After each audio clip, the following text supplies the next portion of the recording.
How hungry are you? How deep is your determination? How driven are you? These are the questions that you must ask yourself. But do you have the answers to it? It goes into a trance with good habits, good rituals, great follow-up. Let me get my shit and go too.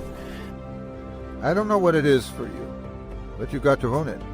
Own IT. Through all the ups, all the downs, remember that you are not perfect, so get over yourself. One thing I know is that you are perfectly imperfect, just like me. What do you do to better yourself? Are you owning it? Are you taking responsibility? Or are you blaming somebody else for the wrongs against you? It's not your fault, but it's your responsibility to fix it. It's your life. Nobody else can do it for you. So get up and go do those things that you don't want to do when you don't want to do them anymore. Do you understand what it takes to be hungry?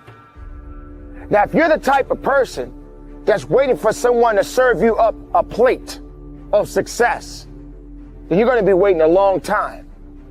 Because no one is waiting for you to make up your mind.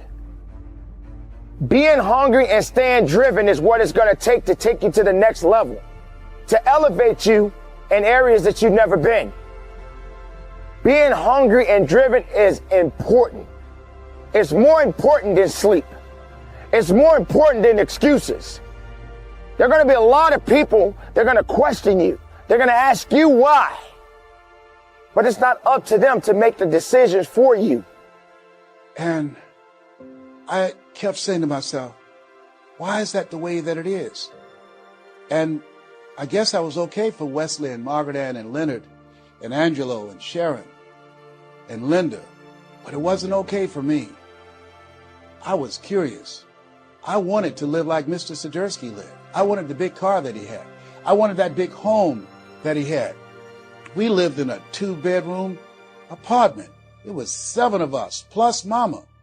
He had a big mansion, just 3 of them, 10,000 square feet. I said, Mama, what is it, Leslie? One day, I want to buy you something just like this. My brothers and sisters, when we were on the bus going back, they were just engaged in playful things. I was thinking and dreaming. Mama didn't understand why I was thinking like that, because I'd been exposed to positive messages. I had to take care of Mr. Sidursky. I had to shine his shoes and clean his office. And every day when he was listening to motivational messages, I was hearing those things too. Earl Nightingale, we become what we think about. Your success depends on you. How hungry are you? How driven are you?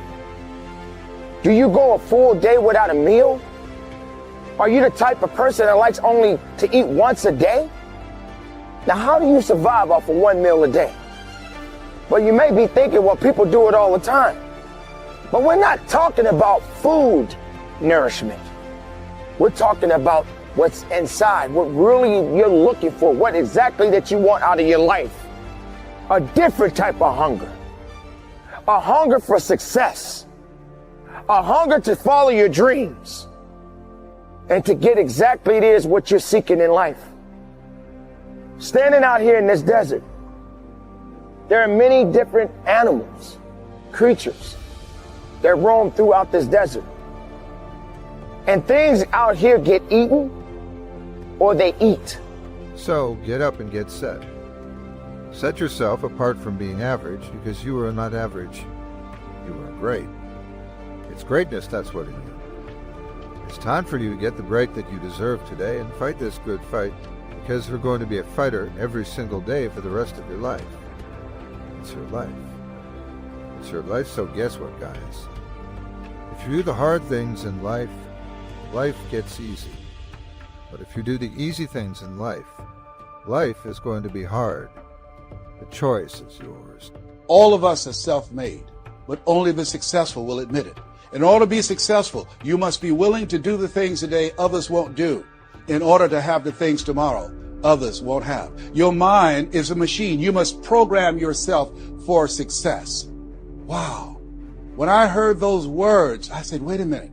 I can program my mind for success. I can program my mind for wealth. You can too. Trust me. I've earned over $55 million in the last 28 years. Anybody told me that I would be doing what I'm doing right now? I spoke recently in Sweden. They paid me 40,000 euro for an hour speech. I had no idea that this Les Brown that you now see have the ability to do that. I used to work for the Miami Sanitation Department as a garbage collector. I used to be a janitor. I used to do door-to-door sales. I used to work for Sears. Good habits, good rituals, great follow-up. I looked at those goals every single morning, and I went into a trance. If you want to be a pro, a real pro, you better get some habits and rituals, and you better do them all day, every day. Habits and rituals will make you a pro. We played the #1 team in the country. They had the #1 player in the country, and we beat them. And I outplayed the #1 player in the country. I got to school the next day. The school was going crazy. Great game, Walt, man. You was on fire. You put us on your back. Thank you. Thank you. I'm fighting through the crowd trying to go to the counselor's office. That game was over. It happened yesterday. But I'm in school now, and I'm not a ball player right now. I'm a student, and I was trying to get to the counselor's office, and here's why. I had a 2.9. The most important step we'll ever take in life is our next one. But a lot of us get our feet stuck in concrete. We get our feet stuck in concrete because we're afraid to make enemies. We're afraid to speak what's on our mind. We're afraid of being in that group of people. And when you walk away, we're afraid what they might say behind your back. All that fear clouds your brain, clouds your thinking. One thing in life, you're going to always have haters. Embrace them. Trust me, your haters are saying. Sometimes you got to take a break from just about everything disappear, come back, and shock the world. I'm talking to that athlete. I'm talking to that administrator. I'm talking to that nurse, that doctor. I'm talking to that student. I'm talking to that communicator. I'm talking to that pioneer, the inventor. I'm talking to that entrepreneur. I'm talking to that preacher. I'm talking to that person who refuses to stay. And even though we beat the #1 team in the country, I outplayed the #1 player in the country, and all I cared about was getting to my coach's office. I got into the counselor's office, and she says, "Great game yesterday." Thank you. But can I ask you a question? I got a 2.9. What do I need to do to get a 3.0? She says, "Walter, I was afraid you're going to ask me that." I mean, you're doing great now, but you were in such a hole. The 2.9 is the best that you can do. For the first time in my life, I was pissed off about school. For the first time in my life, I was pissed off about education. Where they are, I'm talking to that person that doesn't have a problem laying in obscurity, because you know that when you come out of the dark room, all eyes on you. We live in a culture of business, distraction and noise. And sometimes the only way something's good is if we disappear. Sometimes you got to delete the app. Sometimes you have to walk away. Learn one thing. Embrace the fact that people don't like you. It means you're doing something right. With success in life comes more haters. Don't make them hurt your feelings. Use them for fuel. Use them for energy. In times of need, and when you don't want to do shit, roll through your brain that person who said you couldn't do something.